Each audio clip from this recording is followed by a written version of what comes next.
அம்மா நான் போயிட்டு வரேம்மா. சரிம்மா. போயிட்டு வரேண்ணா. வரேண்ணா. ஜாக்கிரதையா போயிட்டு வாமா. ம். ராசா வா கிழவி, சாப்பிட்றியா? ஆத்தா நான் சாப்பிட்டேன் தாய். என்ன சாப்பாடு வேணான்னு சொல்ற? என்னது வேண்டாங்கிற? நான் சாப்பாடெல்லாம் முடிச்சிட்டு தானே வர்றேன்னு உங்ககிட்ட சொல்றேன். அதுக்குள்ளையா? அம்மா இப்போ கொஞ்சம் வெளியில போக வேண்டிய வேலை இருக்குமா? எங்க கிளம்பிட்ட கிழவி? அது ரேஷன் கார்டை புதுப்பிக்கணும், அப்படியே பேங்க்ல போய் கொஞ்சம் பணம் எடுத்துக்கணும், செலவுக்கு கையில மெயில காசு இல்லையா தான். ஏன்டா கண்ணு செல்வம், பாட்டி வெளியில போறேன், நீ கூட மாட வந்தா கொஞ்சம் ஒத்தாசையா இருக்கும். வாயேன். சும்மா இரு பாட்டி, நான் இன்னைக்கு தான் கை கட்ட ஊத்து நார்மலா இருக்கேன். கடையில ஏகப்பட்ட வேலை இருக்கு, நீ போயிட்டு வா. ஏன்டா வயசானவங்க கூப்பிட்டா துணைக்கு வர மாட்டியா? இத்தனை நாள் வீட்டுல தானே இருந்த, உன் கடையை என்ன நாயா தூக்கிட்டு போயிடுச்சு. வாடா. ஐயா, உன் கூட கடைக்கு வந்தா நை நை நைன்னு கழுத்தறுத்துட்டே இருப்ப. நீ போயிட்டு வா, நான் வரல. கிளவி கூப்பிடுது இல்ல, வயசான காலத்துல விழுந்து தொலைப்பது போ.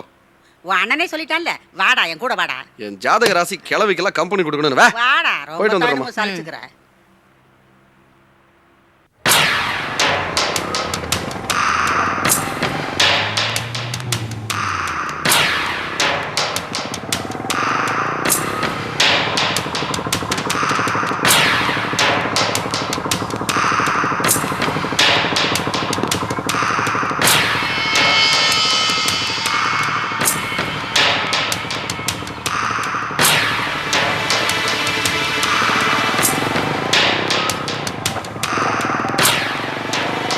என்ன நிர்மலா, இன்னும் கோவம் போலியா? ஆமா, தாண்டி போனவனே நீ எதுக்கு திரும்பி பார்த்த? பிடிக்காதவன் வந்தா நீ பாட்டுக்கு போக வேண்டியதானே. திரும்பி பார்த்தா என்ன அர்த்தம்? பழைய ஃபீலிங்ஸ்லாம் அப்படியே இருக்குன்னு தானே அர்த்தம். ஏன் முறைக்கிற? என்னதான் இருந்தாலும் நாம முன்னாள் காதலர்கள், எதிரிங்க இல்லையே. பார்க்கும்போது ஆலோசனை என்ன தப்பு? டேய், மரியாதை எங்க இருந்து போயிடு. இல்லனா செருப்பு பிஞ்சிடும். என்னது? செருப்பு பிஞ்சிடுமா? ஆமா, செருப்புன்னு உங்க குடும்பத்து சின்னமா.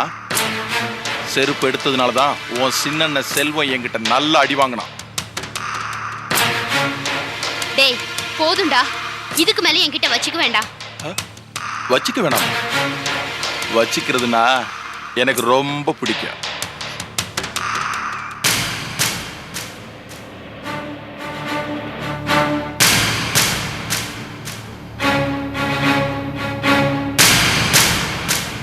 ரமேஷ், எப்பவும் நினைப்பா இருக்கு, உன்னை என்னால மறக்கவே முடியாது. இப்ப நீ சொன்னதையாவது காப்பாத்துவியா? சொல்லு ரமேஷ், காப்பாத்துவியா?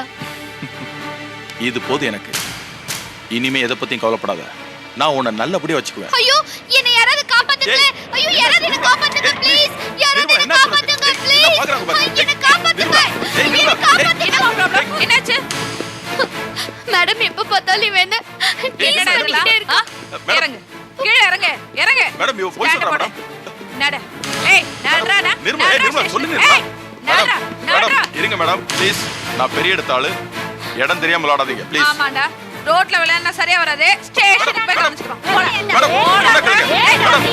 மேடம், ஏறு. போடா. ஏறு. சொல்றத கேளுங்க. ஏறு. மேடம்.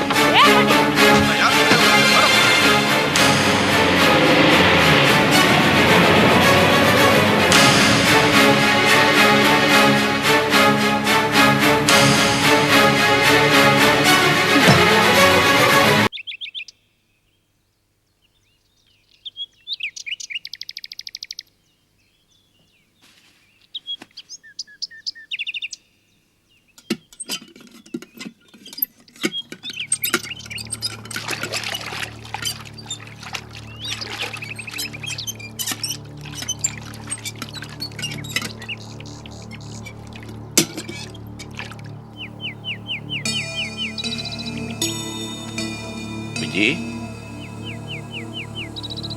என்னாச்சுமா? ஒண்ணும் இல்லப்பா, சும்மாதான். ஒண்ணுமில்லையா? ஒண்ணுமில்லைன்னா ஏன் இப்படி தனியா வந்து சோகமா உட்காந்துருக்கிறேன்? என்ன மாதிரி கலந்து பார்க்க வேண்டாமா? லேசா தலைவலிப்பா, அதான் இங்க வந்து உட்காந்துட்டு இருக்கேன். அவ்வளவுதானே? சரியா போயிரு, சரியா போயிரு. அப்புறம் நானே உங்கள்கிட்ட சொல்லணும்னு நினைச்சுக்கிட்டு இருந்தேன். நீ இந்த வேலைக்கு போக நம்ம விட்டுரு. ஏன்பா? நான் இது கோபத்துல சொல்ல. தானத்துக்கு சரோவுக்கெல்லாம் கல்யாணம் ஆயிடுச்சு.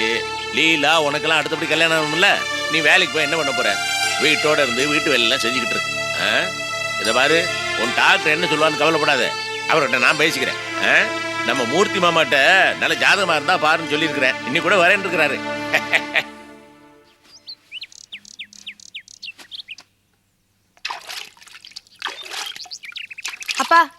மாமா வந்திருக்காருப்பா. வந்துட்டாரா? உட்கார சொல்லு. சொல்லிட்டேன்ப்பா. அவருக்கு ஏதாவது குடி கொடு. சரிப்பா.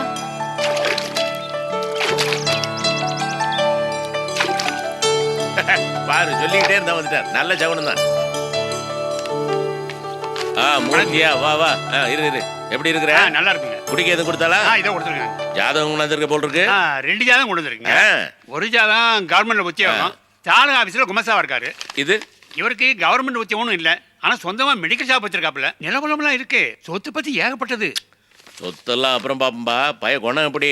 குணம் தங்கமான குணம். நீங்க ஒரு தடவை நேரில் வந்து பேசிட்டீங்கன்னா எல்லாம் கிளியர் ஆயிடும். மூர்த்தி, எனக்கு இப்போ அதெல்லாம் முக்கியம் இல்லை. ஜாதக பொருத்தம் தான் முக்கியம். ஏன்னா தெய்வ சங்கல்பப்படி அதான் நடக்குது. மற்ற வசதியெல்லாம் நாமளா பண்ணிக்கிறது. இதை பாரு, ஜாதகம் பொருந்திருக்குன்னு சொல்லு, மேற்கொண்டு பேசி முடிச்சிடுவோம். பொண்ணிட்ட ஒரு வார்த்தை கேட்க வேண்டாமா? கவர்மெண்ட் மாப்பிளையா கடை வச்சிருக்கிற மாப்பிளையான்னு அவங்க விருப்பம் முக்கியம் இல்லையா? வாழ போறது பொண்ணு தானே. போட்டோ வேணா சொல்லுங்க, மாப்பிள்ளை வீட்டுல வாங்கிட்டு வர்றேன், பொண்ணுகிட்ட காட்டுங்க. அவங்களுடைய அபிப்பிராயம் தெரிஞ்சாதான் மேற்கொண்டு பேச முடியும். இந்த வீட்டை பொறுத்த வரைக்கும் பொண்ணுங்க அபிப்பிராயம் அப்பா அபிப்பிராயம் தனித்தனியா கிடையாது. நான் ஏதாவது வார்த்தை சொன்னேன்னா அதுதான் வேத வாக்கு. ஒரு பையனை காமிச்சு இந்த பையனை கட்டிக்குமா சந்தோஷமா இருப்பேன்னு சொன்னா சந்தோஷமா கழுத்து நீட்டுவாங்க. காலம் புரியாம பேசுறீங்க. நீங்க இன்னும் அந்த காலத்துல இருக்கீங்க. இப்போ நிலைமையே வேற. அட போயா, அந்த காலமா இந்த காலமா? எந்த காலத்துலயும் அப்ப குழந்தையோட சந்தோஷத்தை பத்தி தானே பேசிட்டு இருக்கிறான். பாரு, நான் ஒரு பேச்சு சொன்னேன்னா என் குழந்தைங்க மறு பேச்ச பேச மாட்டாங்க. நம்ம வைராயத்துக்காக பிள்ளைங்களை மதிக்காம இருக்கக்கூடாது. வாழ போறது அவங்க விருப்பம் நமக்கு முக்கியம் இல்லையா? மூர்த்தி, நான் வைராக்கியத்துக்காக இதை பேசல. எங்க குடும்பத்துல இருக்கிற பரஸ்பர நம்பிக்கையை உனக்கு எடுத்து சொன்னேன். எனக்கு குழந்தைகிட்ட பரிபூர்ண நம்பிக்கை, அதே மாதிரி அதுகளும் பரிபூர்ணமா அப்பன்னு நம்புதுங்க. அதனால நாங்க நம்பி செய்யற எந்த காரியமும் சோட போறதே இல்லை. அப்புறம் உங்க விருப்பம். சரி, புறப்படலாமா? ஒரு நிமிஷம். சரோ, என்னப்பா? ஒரு நிமிஷம் இங்கே வரியா? அப்பா, நம்ம லீலாவோட ஜாதகம் உள்ள கள்ளிப்பட்டியில வச்சிருக்கிறேன். அதை எடுத்துட்டு வா, மூர்த்தியோட போய் ஜாதக பொறுத்து பார்த்துட்டு வந்துடுறோம். சரிப்பா. மாமா, மோர் ஏதாவது சாப்பிடுறீங்களா? வேணாம், போதுமா. சரிப்பா. அது ஜாதகம் கொண்டாடுறதுக்குள்ள நானும் போய் ரெடி ஆயிடுறேன். அண்ணே, காஃபி டீ ஏதாவது போட்டு வந்து கொடுக்கட்டுமா? இல்ல வேண்டாம்.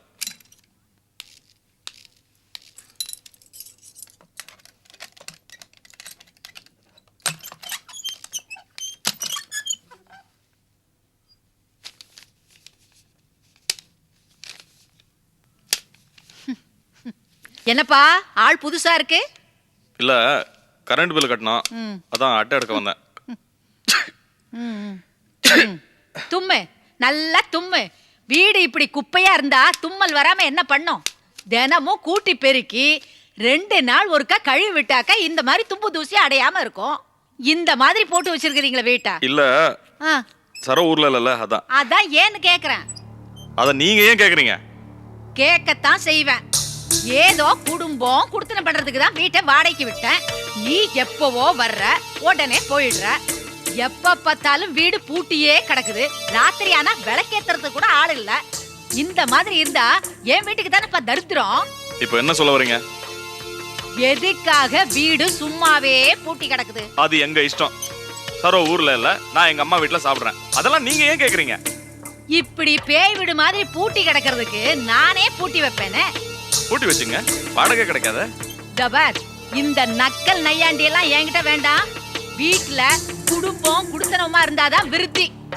இந்த மாதிரி இருந்தா எனக்கு தான் தரித்திரம்.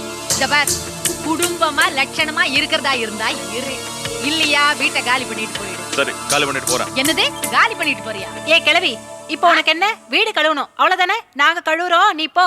அடி போங்கடி, வந்துட்டாளுங்க. ஏங்க நீங்க இப்படி சிரமப்படுறீங்க? பேசாம சரோவை கூட்டிட்டு வரலாம்ல? அக்கா இல்லாம எங்களுக்கே வெறிச்சின்னு இருக்கு. நீங்க எப்படிதான் இருக்கிறீங்களோ?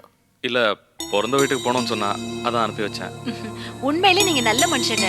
ஏன் புருஷனும் இருக்காரு, 2 நாள் எங்க வீட்டுக்கு போயிடக்கூடாது, பின்னாடியே வந்து கூட்டிட்டு வந்துருவாரு. தினம் என் கூட சண்டை போலினா அந்த ஆளுக்கு தூக்கமே வராது.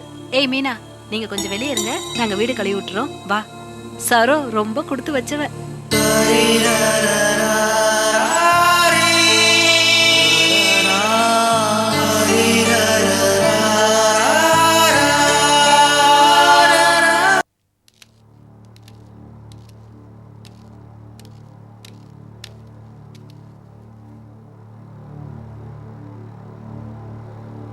சரோ கண்ணு, சரோ, சரோமா, சரோ.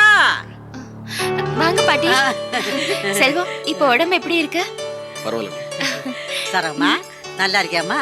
இருக்கேன் பாட்டி. வாங்க உள்ள வாங்க. வாங்க செல்வம்.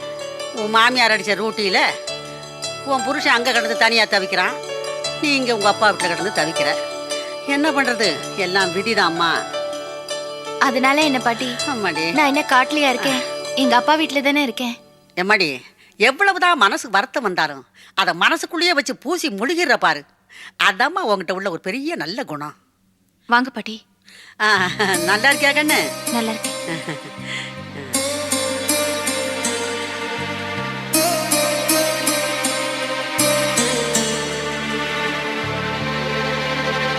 லீலா, பெரிய மனுஷி வந்து உட்கார்ந்துருக்கேன், ஏதாவது குடிக்கிறதுக்கு கூட இதெல்லாம் நீயே கொடுக்கணும், நானே கேட்டு வாங்குறதா? இதோ கொண்டு வரேன் பாட்டி. லீலா, தலை வலிக்கிற மாதிரி இருக்கு, கொஞ்சம் வரக்காபி போட்டு கொண்ட.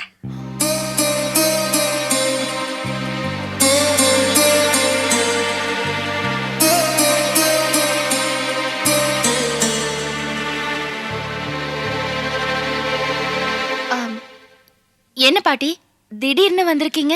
சரோ, ஒரு முக்கியமான விஷயம் பேசணும், அதனால தான் நானும் செல்வமும் புறப்பட்டு வந்தோம். என்ன விஷயம்?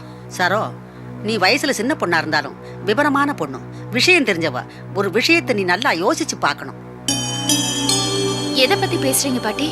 சரோ, உனக்கு தெரியாத விஷயம் இல்ல, செல்வமும் லீலாவும் ஒருத்தரை ஒருத்தர் விரும்புறாங்க. ஆனா உங்க அப்பாவுடைய அபிப்பிராயம் வேற மாதிரி இருக்குமோன்னு நினைக்கிறேன். 2 பேருக்கும் கல்யாணத்தை பண்ணி வைக்கிறதாமா நம்ம எல்லாருக்கும் நல்லது. என்னம்மா அப்படி பாக்குற? அது அவ்வளவு சுலபமா பேசி முடிக்கிற விஷயம் இல்ல பாட்டி. அது மட்டும் இல்ல, அதுக்கான சந்தர்ப்பமும் மனநிலையும் இங்க இப்ப யாருக்கும் இல்ல. என்னம்மா அப்படி பேசுற?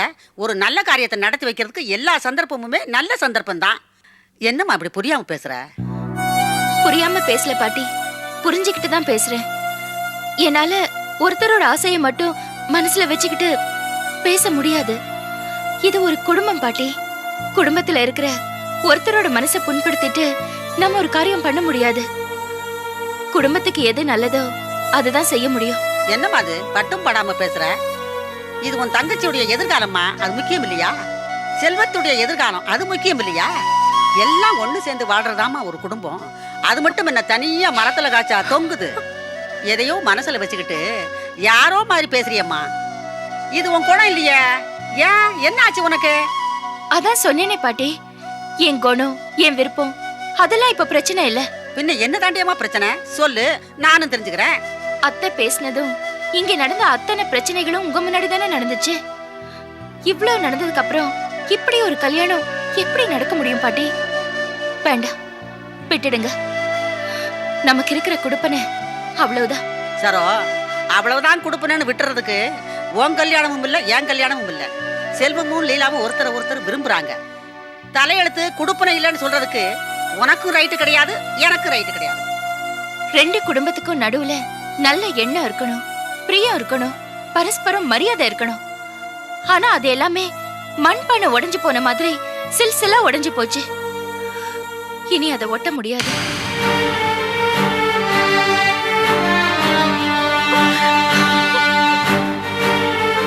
வேண்டாம் பாட்டி, செல்வத்துக்கு லீலா விட நல்ல பொண்ணா கிடைப்பா. அத்தையோட வயிற்றுச்சலை கொட்டிக்கிட்டு செல்வம் லீலாவை கல்யாணம் பண்ணிக்கவும் வேண்டாம். அப்பாவோட மனசை நோக்கடிச்சிட்டு லீலா செல்வத்துக்கு கழுத்தை நீட்டவும் வேண்டாம்.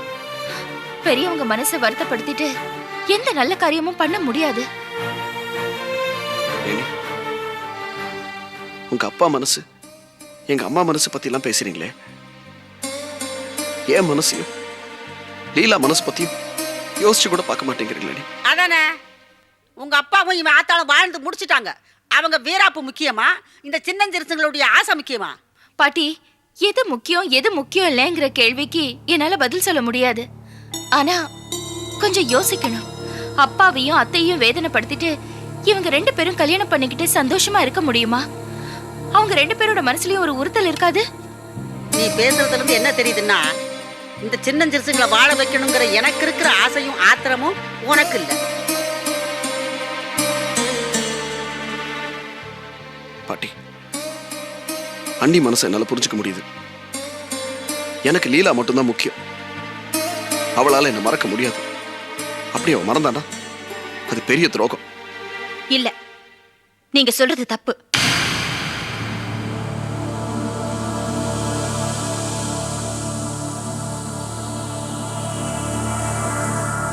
என்னாச்சு லீலா? என்ன நல்லமோ நடந்து போச்சு. குளத்துல கல்லு விழுந்த மாதிரி மனசு கலங்கி போயிருந்தது. ஆனா இப்ப தெளிவாயிட்டேன். அனாவசியமான மயக்கமோ தேவையில்லாத கற்பனையோ நம்ம வாழ்க்கைக்கு உதவாது. இல்ல லீலா, நீ இப்பதான் குழம்பி போய் பேசுற. உன்னால என்ன மறந்துட்டு வாழ முடியாது லீலா. நம்ம முன்னாடி பேசுனதெல்லாம் மறந்துட்டியா? வாழ்க்கையில நாம சிறுபிள்ளைத்தனமா என்னென்னமோ பேசிட்டோம். அதெல்லாம் காலம் பூரா புடிச்சு தொங்கிட்டு இருக்க முடியாது. வேணாம், பழைய விஷயம் எல்லாத்தையும் மறந்துருங்க, அவ்வளவுதான். லீலா இப்படி பேசாதம்மா, அவன் மனசு ஒடிஞ்சு போயிருவான். இது பாரு லீலா, நீ ரொம்ப உணர்ச்சி வசப்பட்டு பேசுற. நிதானமா யோசிச்சு பார்த்தா இப்படிலாம் பேச மாட்டேன். இல்ல, நான் தீர்மானமா தான் சொல்றேன். உணர்ச்சி வசப்பட்டு பேசல. உணர்ச்சி வசப்பட்டு பேசணும்னா மனசுல ஈரம் இருக்கணும். என் மனசு வெந்து செத்து போச்சு. இனிமே நம்ம கல்யாணத்தை பத்தி பேசாதீங்க.